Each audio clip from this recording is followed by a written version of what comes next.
నేను ఆ రోజు ప్రాణదానం ప్రారంభించాను.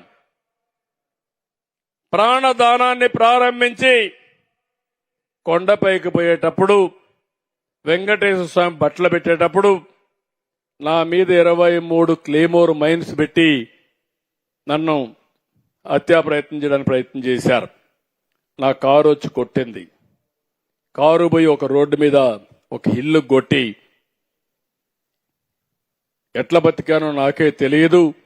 సాక్షాత్తు వెంకటేశ్వర స్వామి దిగొచ్చి నువ్వు చనిపోతే నాకు అపవాదం వస్తుందనే ఉద్దేశంతో నన్ను బతికిచ్చాడేవో గాని నాకు తెలియదు. అదొక మిరాకల్. అయితే నేను అప్పుడు కూడా హాస్పిటల్కి వస్తే తీసుకొచ్చారు, అన్కాన్షియస్ గా వచ్చా. తీసుకొస్తే ఎస్పీని ఒక పక్క చూసా, ఇంకొక పక్క కలెక్టర్ని చూసా. ఏం జరిగిందన్నాం. మీ మీద క్లేమోర్ మైన్స్ బ్లాస్ట్ చేశారు సార్ అన్నారు. ఎస్పీని చూసి నీకేం చెప్పాను అని అడిగా. కాసేపు ఆలోచించి తలకొంచున్నాడు.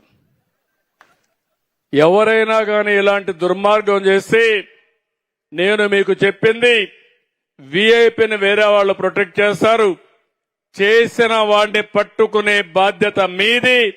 చుట్టుపక్కలంతా కూడా కార్డన్ చేసి ఎవడూ తప్పించుకోకుండా ప్రొటెక్షన్ ఇచ్చే బాధ్యత మీదని చెప్పా.